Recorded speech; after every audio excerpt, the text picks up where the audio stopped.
నా పేరు doctor BA Venkataswamy.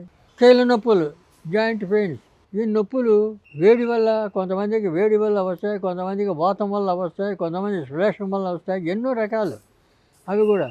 కానీ ఈ రకాలకు కూడా మన అలవాట్లు కూడా కొన్ని మంచి అలవాట్లు ఉండాలి. తినే ఆహారంలో మనం మనం వాడే పదార్థాలు, తర్వాత ఈ తాగుడు వ్యసనాలు ఇలాంటివన్నీ ఉండకూడదు. ఈ మధుమాంసాహారం ఇది పనికిరాదు. ఈ కాబట్టి ఇవన్నీ కాస్త గ్యారెంటీ క్రమశిక్షణగా మీరు ఉంటే ఈ నొప్పులు గిప్పులు ఏమి రావు. దానికి మీరు చేసుకోవచ్చు, ఈజీగా చెప్తాను. మెంతులు, ఓము మెంతులు 2 వేగించి పొడి చేసి పెట్టుకోవాలి. తర్వాత దాంట్లో శొంఠి, తర్వాత సన్న రాష్ట్రం అనేది, దుంప రాష్ట్రాన్ని 2 రకాలు ఉంటుంది. దాంట్లో సన్న దుంప రాష్ట్రం అని ఉంటుంది. ఆ సన్న దుంప రాష్ట్రం పొళ్ళు దొరుకుతాయి, శొంఠి పొడి దొరుకుతుంది, ఈ సన్న రాష్ట్రం పొడి దొరుకుతాయి.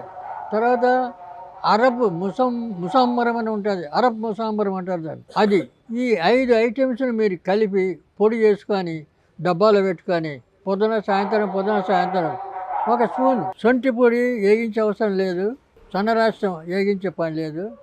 ఈ 2 సపరేట్ అట్లే పచ్చిదే ఎన్ని చూర్ణాలన్నీ దొరుకుతాయి, బయట దొరుకుతాయి. తర్వాత అరబ్ ముసాంబరం గట్టి కూడా దాన్ని పొడి చేసుకోవాలి, పొడి చేసి దీంట్లో కలుపుకోవాలి. తర్వాత మెంతులు, ఓము ఈ 2 కాస్త వేగించి పొడి చేయాలి. ఇవన్నీ డబ్బాలో పెట్టుకొని పొద్దున సాయంత్రం స్పూన్ పొడి తినచ్చు, లేదా తేనె కలుపుకొని తినచ్చు, లేదా నెయ్యి కలుపుకొని తినచ్చు, లేదా వెన్నతో కూడా కలుపుకొని తినచ్చు. ఇవన్నీ కాకపోయినా ఒట్టితో కూడా తినచ్చు. మీరు ఈ రకంగా ఒక నెల రోజులు వాడుకోండి, నొప్పులు గిప్పులు అన్నీ పోతాయి, మాయమైపోతాయి, ఏముండవు. కాబట్టి అలా చేసుకోలేని వాళ్ళు మా క్లినిక్కి వస్తే మేము ఆ నొప్పులకు మందులు ఇస్తాం. ఆ మందుల దగ్గర తీసుకొని మాత్రలు ఇస్తాం. ఆ మాత్రలు తీసుకొని పొద్దున సాయంత్రం వేసుకుంటే కూడా నొప్పులు తగ్గిపోతాయి. దాని గురించి పెద్ద అవసరం లేదు.